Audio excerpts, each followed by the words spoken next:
ఎంప్లాయీస్కి ఇచ్చిన క్వార్టర్స్ అయ్యి ఉండొచ్చు. భారతీయ స్టేట్ బ్యాంక్ బండ్లమోటు. వచ్చిన అల్లది ఆడ స్థలం ఇల్లు స్థలం అంతా ఇచ్చింది లేదు ఏం లేదు.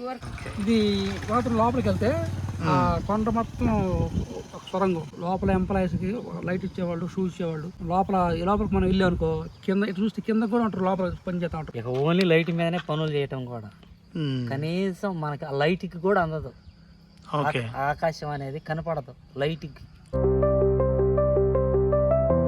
బండ్లమోటు అనేది ఒక మారుమూల ప్రాంతం అండి.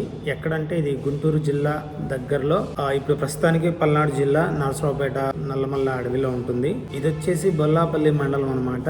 అక్కడ నుంచి ఒక 10 కిలోమీటర్స్ లోపలికి ఫారెస్ట్ లోకి వెళితే ఈ బండ్లమోటు అనే ప్రాంతం అనేది వస్తుంది. ఆ ప్రాంతంలో అప్పట్లోనే సీసం అనేది తవ్వి తీసి దాంట్లో కొంత బంగారం, వెండి కూడా వచ్చేవని చాలామంది పెద్దలు చెప్తూ ఉంటే వినేవాళ్ళం. నేను ఎస్పెషల్లీ ఈ వీడియో తీసేదానికంటే ముందే అక్కడికి వెళ్ళి ఆ మైనింగ్ ప్రాంతంలో ఉన్న మొత్తం సరౌండింగ్ అంతా, మైనింగ్ అంతా వీడియో తీసి షూట్ చేసి పెడదామని అనుకున్నాను. కానీ అక్కడికి వెళ్ళడానికి మామూలుగా అయితే ప్రైవేట్గా అన్అఫీషియల్గా వెళ్ళి నేను తీయొచ్చు, చూడొచ్చు. బట్ అది నేను అఫీషియల్గా అప్లోడ్ చేయాలి కాబట్టి ఖచ్చితంగా పర్మిషన్ అనేది తీసుకోవాలి. నేను ఫారెస్ట్ డిపార్ట్మెంట్ వాళ్ళతోటి మాట్లాడడం జరిగింది అఫీషియల్గా. వాళ్ళ దగ్గరికి వెళ్ళి పర్మిషన్ కోసం అడిగాను, బట్ నాకు వాళ్ళు పర్మిషన్ ఇవ్వలేదు. అది చాలా లోతుగా ఉంది అండ్ చాలా డేంజరస్ ప్లేస్ అండ్ అక్కడ యానిమల్స్ కూడా చాలా ఉంటాయి. మీరు అక్కడికి వెళ్ళడానికి అయితే మేము పర్మిషన్ ఇవ్వం అని చెప్పేసి వాళ్ళు నాకు పర్మిషన్ ఇవ్వలేదు, రిజెక్ట్ చేశారనమాట. కానీ నేను ఉండపట్టలేక అయినా కానీ ఆ ప్రాంతం వరకు వెళ్ళి నా ప్రయత్నంగా ఆ ప్రాంతం మీకు తెలియాలన్న ఉద్దేశంతో కొంతవరకు వెళ్ళి అక్కడ కొన్ని బిల్డింగ్స్ అవి నేను డైరెక్ట్గా ఫీల్డ్లోకి వెళ్ళి షూట్ చేసి అప్లోడ్ చేయడం జరిగింది.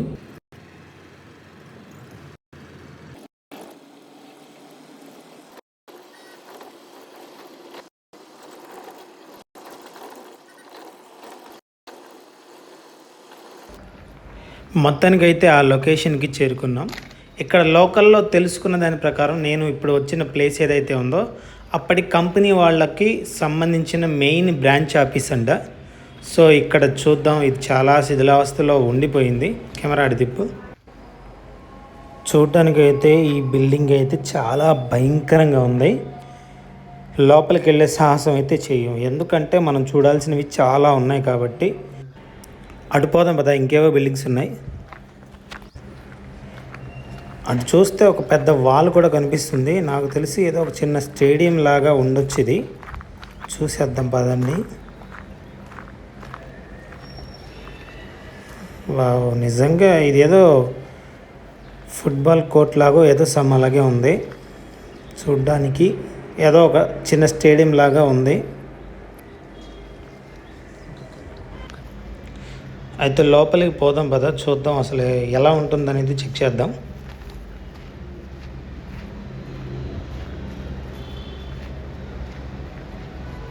Wow wow, really amazing. అసలు ఏమాత్రం చెక్కు చెదరలే బిల్డింగ్. చూడడానికి అసలు అద్భుతంగా ఉంది. అసలు చూడండి, మీరే చూడండి, అర్థమవుతుంది. వావ్, సూపర్ కదా. అసలు ఎంత బాగుంది అసలు బిల్డింగ్, రియల్లీ అమేజింగ్. ఇంకా ముందుకెళ్ళి చూద్దాం,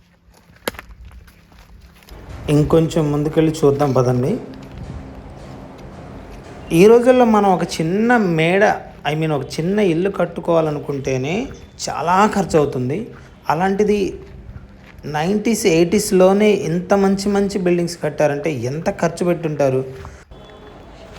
అప్పట్లో అయితే ఇక్కడ ఉన్నది ఒక్క ప్రాంతం వాళ్ళైతే కాదంట, చాలా వేరే రాష్ట్రాల నుంచి కూడా చాలా రకాల జనాలు అయితే ఇక్కడ వచ్చి స్టే చేసి ఆ కంపెనీలో పనిచేసేవాళ్ళంట.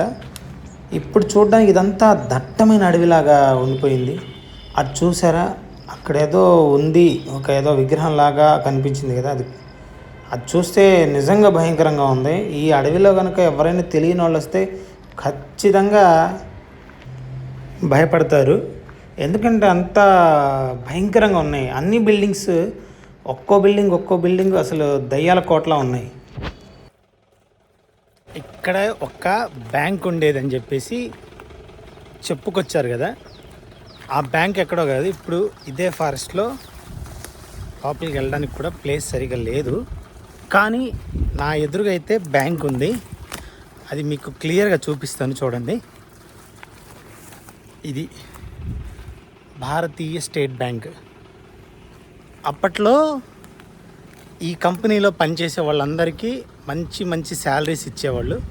వాటిని డిపాజిట్ చేయడానికి, డ్రా చేయడానికి దగ్గరలో ఒక బ్యాంక్ కావాలి కాబట్టి ఈ బ్రాంచ్ని ఏర్పాటు చేశారనమాట. మీకు వివరంగా చూపిస్తాను చూడండి.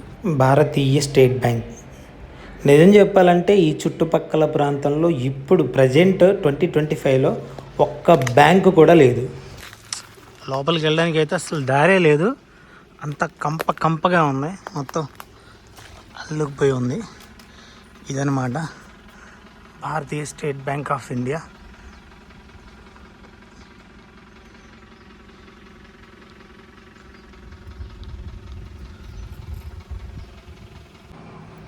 నిజంగా ఇక్కడికి రావడానికి చాలా గట్స్ కావాలి. నాకే భయం వేస్తుంది. అంత దట్టమైన ఫారెస్ట్, చాలా దట్టమైన ఫారెస్ట్. ఈ లోపల ఇక్కడ ఒక బ్యాంక్ ఉందని చెప్పేసి చూడడానికి నాకే చాలా టైం పట్టింది. లోపల ఇంకా బిల్డింగ్ లోపల ఇంకా పెద్దది. నాకు భయం వేస్తుంది వెళ్ళడానికి, లిటరల్లీ అంత భయంకరంగా ఉంది ఇక్కడ. ఆ రోజుల్లో ఇదొక మినీ టౌన్ లాగా ఉంది అనడానికి ఈ బ్యాంక్ ఒక ఎగ్జాంపుల్. చూసారు కదా, ఇక్కడే కాదు, దీంతో పాటుగా అలా అటువైపు కూడా చాలా బిల్డింగ్స్ ఉన్నాయి. వెళ్ళడానికి రావడానికి అసలు వే లేదు ఇక్కడ. మొత్తం ఇంకా చెట్లన్నీ అలుముకున్నాయి పొలం బిల్డింగ్ చుట్టూ. ఆ పొదల్లోంచి కష్టపడి వచ్చానమాట. కనిపిస్తుంది కదా చెమట వచ్చి. మీకు ఇదంతా చూపించడం కోసం ఈ టాస్క్ నాది.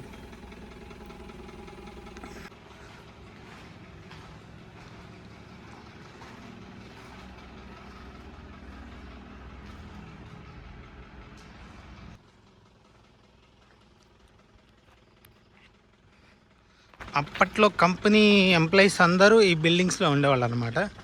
వాళ్ళకు గవర్నమెంట్, సెంట్రల్ గవర్నమెంట్ ఏర్పాటు చేసిన కంపెనీ ఆఫీసులు ఇవన్నీ. ఇదొక ఆఫీస్ అన్నట్టు. ఇప్పటికీ చెక్కు చెదరలా అద్భుతంగా ఉన్నాయి. ఇదొక ఆఫీస్ అన్నట్టు. ఎంత బాగా కట్టారు అప్పట్లో. సూపర్ కదా అసలు. సో అప్పట్లో ఇక్కడ వంట చేసుకునే వాళ్ళు కావచ్చు, మేబీ ఎంప్లాయీస్కి ఇచ్చిన క్వార్టర్స్ అయ్యి ఉండొచ్చు. ఇదంతా మొత్తం శిథిలావస్థలో ఉన్నాయి. కానీ ఒక మినీ టౌన్ అని చెప్పడానికి ఇంతకు మించిన ఎగ్జాంపుల్ నాకు తెలిసి అవసరం లేదనుకుంటా. రియల్లీ అంతా అడివే, ఇంకా మొత్తం అడివే. అప్పట్లో కంపెనీ వాళ్ళకి చాలామందికి గవర్నమెంటే క్వార్టర్స్ ఇచ్చేవన్నమాట. ఇవే ఆ క్వార్టర్స్. ఇప్పటికీ చెక్కు చెదరలా. ఎంత పర్ఫెక్ట్గా కట్టారో అప్పుడు, అంత గట్టిగా. దాదాపుగా 50-60 ఇయర్స్ అవుతుంది. 80s, 70s, 80s టైంలో కట్టిన బిల్డింగ్స్. ఇంకా అదిగో అలా ఆ చెట్లల్లో కూడా మీకు కనిపిస్తుందో లేదో అట్లా వరుసగా బిల్డింగ్స్ ఉన్నాయి. వరుసగా ఇది ఒక కాలనీ లాగా ఉందన్నమాట. అమేజింగ్. ఎవరికి తెలియదు ఎంత ఉంది ఇక్కడ ఈ నల్లమల్ల ఫారెస్ట్లో అని చెప్పేసి. ఇప్పటిదాకా ఎవరికి తెలియదు. చూసారు కదా, అక్కడ కూడా బిల్డింగ్ ఉంది చెట్ల మధ్యలో. కనిపిస్తూ ఉండొచ్చు మీకు. పెద్ద బిల్డింగ్ అది కూడా. ఈ చెట్లు అడ్డం ఉండటం వల్ల సరిగ్గా కనిపించట్లేదు, కానీ పెద్ద బిల్డింగ్.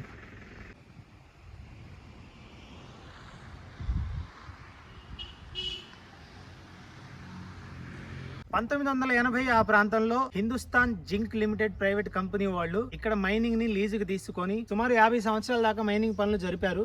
దాదాపు ఒక 2000 మంది కార్మికులు ఈ మైనింగ్ ప్రాంతంలో అయితే పనిచేయడం జరిగింది. అప్పుడు కుల, మత, ప్రాంత భేదం లేకుండా దాదాపు ఇండియాలో ఉన్న అన్ని ప్రాంతాల ప్రజలు ఈ ప్రాంతంలోకి వచ్చి పనిచేశారు. ఇప్పుడు కనీసం ఒక్క మనిషి కూడా కనిపించనంత దారుణమైన పరిస్థితుల్లో ఈ ప్రాంతం ఉందన్నమాట. ఎంతలా అంటే ఒకప్పుడు ఇది ఒక మినీ సిటీ లాగా. ఆడిటోరియంస్ కావచ్చు, సినిమా థియేటర్స్ కావచ్చు, బ్యాంక్స్ కావచ్చు, పోలీస్ స్టేషన్స్ కావచ్చు, స్కూల్స్ కావచ్చు, మాల్స్ కావచ్చు, క్లబ్స్ కావచ్చు, అంతా డెవలప్ అయ్యి ఒక రేంజ్ లో ఉన్న ఈ ప్రాంతం కేవలం ఆ కాలంలో నక్సల్స్ ప్రభావం ఒకటి, తర్వాత మైనింగ్ లో కొంత లాస్ రావడం ఒకటి, ఇవన్నీ కొన్ని కారణాల వల్ల ఈ మైనింగ్ అనేది పూర్తిగా ఆగిపోయింది. అప్పటి నుంచి ఈ ప్రాంతంలో ఉన్న ప్రజలు చాలా మంది వేరే వేరే రాష్ట్రాల నుంచి, బీహార్, ఒరిస్సా, మధ్యప్రదేశ్ ఇలాంటి ప్రాంతాల నుంచి వచ్చిన వాళ్ళు చాలా మంది కూడా ఇక్కడ నుంచి వెనక్కి వెళ్ళిపోవడం జరిగింది. అప్పుడు అంత విరాజిల్లిన ఈ ప్రాంతం ఇప్పుడు ఎలా ఉంది ఏంటనేది నేను పూర్తిగా నా వీడియో ద్వారాగా చెప్పడానికి ప్రయత్నం చేస్తాను. కొత్తగా ఎవరైతే నా ఛానల్ చూస్తున్నారో ప్లీజ్ సబ్స్క్రైబ్ చేసుకోండి అండ్ బెల్ ఐకాన్ని క్లిక్ చేయండి. ఇలాంటి ఇంట్రెస్టింగ్ వీడియోస్ ముందు చేయడానికి మీ సపోర్ట్ నాకు సహాయపడుతుంది. ఆ కంపెనీ కాలంలోనే బండ్లమోట్లో ఒక హై స్కూల్ అనేది కట్టారనమాట. ఇదే ఆ హై స్కూల్ చాలా వరకు శిథిలావస్థలో ఉంది. స్కూల్ బిల్డింగ్ అంతా ఇలా ఉందన్నమాట. మొత్తం పైన రేకులు, ఇది classroom, blackboard. School అయితే ఇలా ఉంది, మీరు చూస్తే పైన ఓపెన్గా ఇలా ఉంటుందన్నమాట. వర్షం పడితే ఖచ్చితంగా కారుతుంది అన్నట్టు. కానీ ఇంకా కొంతమంది పిల్లలు ఇక్కడ చదువుకుంటున్నారంట. బట్ ఇప్పుడు హాలిడేస్ అవ్వడం చేత వాళ్ళు చాలామంది లేరు. ఇదే స్కూల్. కొన్ని వాష్రూమ్స్ అవి ఉన్నాయి, వాటిని క్లోజ్ చేసి పెట్టారంటే రన్నింగ్లో ఉంది స్కూల్ ప్రస్తుతానికి. ఇక్కడ కొంతమంది గిరిజనులు నివసిస్తున్నారు. సో వాళ్ళ పిల్లల కోసం మాత్రం ప్రస్తుతానికి ఈ స్కూల్ని రన్నింగ్లో ఉంచారు. చూస్తే అర్థమవుతుంది మొత్తం కూలిపోయింది. గవర్నమెంట్ కూడా పట్టించుకోవట్లా. ఎందుకంటే ఇక్కడ జనాలు ఉండట్లేదు. మెయిన్ అప్పట్లో లాగా జనాలు ఎవరు లేరు, మొత్తం ఖాళీ చేసి వెళ్ళిపోయారు. సో మళ్ళీ ఈ స్కూల్ని రన్ చేసి మళ్ళీ పూర్వ వైభవం తీసుకురావాలి అనేది గవర్నమెంట్ చేయాల్సిన అవసరం లేదన్నట్టు పట్టించుకోవట్లే. ఇక్కడ ఎంతమంది గవర్నమెంట్ మారినా కానీ దీనికి పూర్వ వైభవాన్ని తీసుకురావడం అనేది పెద్ద టాస్కే నాకు తెలిసి.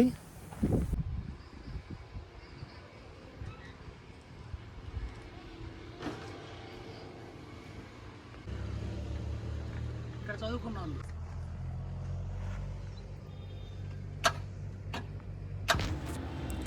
ఇక్కడ చూసారా, ఇదైతే ఓపెన్ ఆడిటోరియం అనమాట. ఒకవైపు స్టేజ్ అయితే, ఇదైతే అప్పట్లో పెద్ద స్క్రీన్ ఒకటి ఏర్పాటు చేసుకుని ఇక్కడ మూవీ ప్లే చేసుకొని అందరూ ఎవ్రీ మండే చూసుకునేవాళ్ళంట. చుట్టుపక్కల ఉన్న ఊళ్ళల్లో జనాలందరూ కూడా వచ్చి ఎవ్రీ మండే ఇక్కడికి వచ్చి చూసేవాళ్ళంట మూవీ నైట్ టైము. బాబాయ్ మీది ఏ ఊరు? మాలపాడు. మీది బాబాయ్? మాలపాడు. ఓకే. ఇక్కడ బండ్లమోటు గురించి చాలా పెద్ద చరిత్ర చెప్పుకుంటారు కదా గతంలో. ఇక్కడ మీరు లోకలే కాబట్టి మీకు తెలిసిన కొన్ని ముఖ్యమైన విషయాలు చెప్పండి. అసలు ఏంటి దీని కథ ఏంటి? ఇది వాటర్ లోపలికి వెళ్తే ఆ కొండ మొత్తం ఒక సొరంగం. ఓకే. లోపల ఎంప్లాయీస్ కి లైట్ ఇచ్చేవాళ్ళు, షూ ఇచ్చేవాళ్ళు. ఓకే. లోపల లోపలికి మనం వెళ్ళాం అనుకో, కింద ఇటు చూస్తే కింద కూడా ఉంటారు, లోపల పని చేస్తా ఉంటారు. లోపల ఓన్లీ లైట్ వల్లనే లోపలికి వెళ్ళేది. లైట్ లేకుండా బయట అసలు నో ఎంట్రీ. ఓకే. ఓన్లీ ఇది గట్ట ప్లాట్ఫారం మీదనే లైటింగ్ ఉండేది లోపల. ఇంకా కిందికి వెళ్ళామనుకో, ఓకే, ఇక ఓన్లీ లైట్ మీదనే పనులు చేయటం కూడా. కనీసం మనకి ఆ లైట్ కి కూడా అందదు. ఆకాశం అనేది కనపడదు లైట్ కి. అంత లోతుంది అది, అంత లోతు. అందుకే 3 స్టేర్లు అని చెప్పింది. 3 స్టేర్లు కొట్టింది. సుమారు ఎంత మంది పని చేసేవాళ్ళు ఒక అంచనా షిఫ్ట్ కి? ఓన్లీ లోపల వర్క్ చేసే 500 మంది. అది వేరే విషయం. బయట కూలీలు మళ్ళీ వేరు, బయట కాంట్రాక్ట్ చేసే వాళ్ళు వేరు, లోపల వర్క్ చేసే వాళ్ళు వేరు, బయట ఆఫీసర్లు వేరు. అంటే ఆఫీసర్లు సార్లు ఉంటారు, ఓకే, మేనేజర్లు వాళ్ళు వేరు. అప్పుడప్పుడు వాళ్ళ కంపెనీ వాళ్ళు పోయిన వాళ్ళు లేరు, వచ్చి కనపడ్డా కార్లు వేసుకొని వచ్చి చూసి ఏడ్చేవాళ్ళు. ఇక్కడికి వచ్చి చూసి మీటింగ్. కులాలు మతాలు వారి అట్లా ఉండవు. అప్పుడు కట్టెలు కొట్టుకున్నాడు హ్యాపీగా బతికాడ, పాలు పోసుకున్నాడు కూడా సూపర్ బతికినాడా. బండ్లమోటుకి పాలు రావాలంటే మాలపాడు నుంచి పాలు కట్టెలు మొత్తం అందరూ బతికారు. అడ్లు దోమలు కానించి బట్టలు ఎతికేవాళ్ళు కాడక నీట్ గా అందరూ బాగా బతికారు, ఇబ్బంది లేకుండా. పిల్లల చదువులు కానీ మొత్తం ఇక్కడేగా. ఇప్పుడు బొల్లాపల్లి నుంచి వచ్చేవాళ్ళు, రేవణచాల నుంచి వచ్చేవాళ్ళు స్కూల్ పిల్లలు మొత్తం ఈ చుట్టుపక్కల సర్కిల్ మొత్తం ఇక్కడికి వచ్చేవాళ్ళు పిల్లలు. ఒక ఎలుగు ఎలిగిందంటే ఎలిగింది మామూలు 30 సంవత్సరాలు చూసారంటే మాత్రం కళ్ళ వాళ్ళు ఏడుస్తారంతే. నేను ఉదయం గాని వస్తే 4 దాకా పోరు, ఉండి వాళ్ళు ఏదో తిరిగి ఏం చూసుకొని జ్ఞాపకాలు, తీపి జ్ఞాపకాలు, ఏడ్చేవాళ్ళు. ఇలాంటి ప్రకృతి ఎక్కడ కొంతమంది ఈ వాతావరణానికి కొంతమంది ఇప్పటికి వాళ్ళు ఇది వెళ్ళలేక పాత బిల్డింగ్లు మళ్ళీ వాళ్ళే రిపేర్ చేసుకొని అంటున్నారు, ఉండి బయటకు వెళ్ళి పని మేము చెబుతా ఉంటే నీకు ఏం ఎలా ఉందో మాకు తెలియదు కానీ మాకు అది చెబుతామంటే మాకు ఎంత బాధగా ఉందంటే అంత బాధగా ఉంది. అసలుకి ఆ పొజిషను, ఆ కథ, ఆ లైఫ్, ఆ ఎంజాయ్, వాతావరణం ఇనుకొండ సగం అభివృద్ధి చెందిందంటే మా కంపెనీ వాళ్ళ తరపునే. ఫారెస్ట్ కదా, ఎంప్లాయీస్ మొత్తం నైట్ పూట 3 షిఫ్ట్ డ్యూటీ కదా, నైట్ షిఫ్ట్ వెళ్ళే వాళ్ళు వస్తుంటే జంతువులు కూడా అడవి జంతువులు చిరత పూలు వెళ్ళాలి. బ్యాంక్ కూడా ఉంది, ఒక బ్రిడ్జి మీద పడుతుంది, బ్రిడ్జి మీద లోపల కూడా నిజంగా లోపల కూడా కొనుక్కుంటది. క్యాంటీన్ ఉండేది లోపల క్యాంటీన్, అక్కడ క్యాంటీన్ ఉంటుంది. ఓన్లీ కంపెనీ వాళ్ళకి మాత్రమే. ఓకే, మీ కాంట్రాక్ట్ లేబర్ కైనా చేయొచ్చు. 2 రూపాయ భోజనాలు కూడా ఓకే లోపల. అలా అక్కడ సెంటర్లో అంటే నైట్ 12 గంటలకి మేము డ్యూటీ నుంచి వస్తాం. సెకండ్ షిఫ్ట్ డ్యూటీ చేసి 12 గంటలకి అయింది. ఓకే, 12:11 వస్తాం. బయలుదేరి వచ్చేటప్పటికి రోడ్డు మీద పడుకోవడం, పులి చెత్త పులి రోడ్డు మీద పడుకోవడదు. ఇంకా మేము సైకిల్ వేసుకొని మేము వస్తుంటాం, వాళ్ళేమో బండ్లు వేసుకొని వస్తుంటారు. అది దెబ్బకి పక్కకి వెళ్ళిపోద్ది. అట్లా అస్సలు మాట్లాడే పని. ఇప్పుడు ఎంతంగా తగ్గింది కానీ ఇప్పుడు తగ్గింది కానీ అప్పుడు వేరు, కథ వేరు అంతే. ఇప్పుడు మీకు ఇక్కడ నీళ్ళ సౌకర్యం ఇబ్బంది ఉందన్నారు కదా, మరి వాటిని ఎలా తెచ్చుకుంటున్నారు మీరు నీళ్లు? ఎలా అంటే అక్కడ బోరింగ్ మాకు పైపుల్లో పెట్టారు, వాళ్ళకు డబ్బులు ఇచ్చి మేము వదిలించుకుంటాం. ఒక బోరింగ్ కూడా లేదయ్యా. ఇప్పుడు ఆ కరెంటు 4 రోజులు కరెంటు లేదనుకో మామూలుగా చూస్తున్నా, అప్పుడు నీళ్ళు లేక అల్లాడిపోవటం, తెచ్చుకోవటానికి కొట్టుకోవటానికి గానీ ఒక ట్యాంక్ లేదు ఈ ఊర్లో. ఎమ్మెల్యే వచ్చిన అల్లది ఆడ స్థలం, ఇల్లు 7 స్థలం అంతా ఇచ్చింది లేదు, ఏం లేదు. ఊరికి ఈయన బడి ఉండమని ఎక్కడన్నా చూపిమంటే అది ఒక పొలం, ఒక ఇల్లు ఇట్ట పాపం అట్లయినా. ఇప్పుడు జగన్ అన్న వచ్చిండు, ఆడ పట్టా ఇచ్చిండు, పట్టించుకున్నది ఏది ఆడిస్తున్నాడు.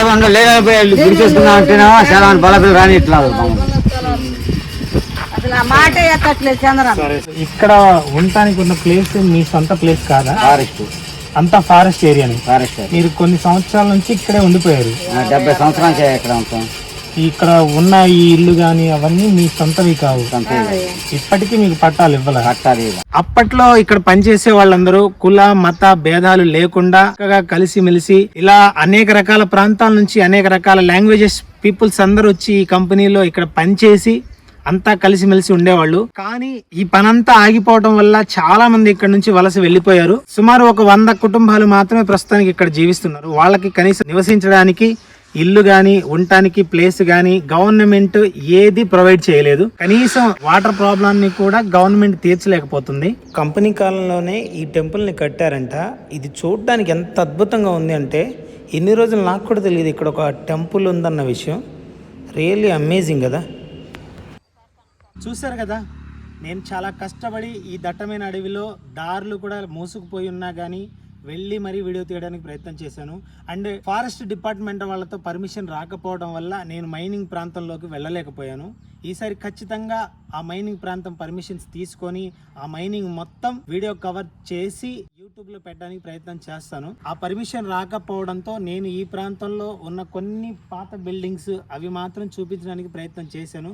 ఈ ఆధారాలు చాలు, చరిత్రని మనం మార్చలేం. కాబట్టి గవర్నమెంట్ ఇప్పటికైనా సరే వీళ్ళపైన కాస్తో కూస్తో దయ చూపించి ఈ ప్రాంతాన్ని మళ్ళీ అభివృద్ధి చేయడానికి ముందుకొస్తుందని ఆశిస్తున్నాను. ఈ ప్రాంతంలో ఉన్న జనాలకి కనీస అవసరాలు, సౌకర్యాలు, కరెంట్ అవసరాలు కావచ్చు, నీటి సౌకర్యాలు కావచ్చు, వాళ్ళకు ఉండటానికి కనీస అవసరానికి ఇల్లు కావచ్చు, ఇవన్నీ గవర్నమెంట్ ప్రొవైడ్ చేసి కట్టిస్తే వాళ్ళు ఖచ్చితంగా మళ్ళీ నిలదొక్కుకోవడానికి అవకాశం ఉంటుంది. సో నేను ఒక చిన్న ప్రయత్నం అనేది చేశాను. ఎందుకంటే నేను కూడా ఇదే ప్రాంతంలో పుట్టి పెరిగాను కాబట్టి మా ప్రాంతంలో ఇలా కనుమరుగైపోయిన ఒక నాగరికతని మీ ముందుకు తీసుకురావాలన్న ఒక చిన్న ప్రయత్నం చేశానన్నమాట. ఈ వీడియోలో నేనేమైనా తప్పులు చెప్పుంటే ప్లీజ్ క్షమించండి. ఇలాంటి వీడియోస్ మళ్ళీ చేయడానికి మీరిచ్చే సపోర్ట్ నాకు చాలా ఉపయోగపడుతుంది. కొత్తగా ఎవరైతే నా ఛానల్ చూస్తున్నారో ప్లీజ్ సబ్స్క్రైబ్ చేసుకోండి అండ్ బెల్ ఐకాన్ క్లిక్ చేయండి.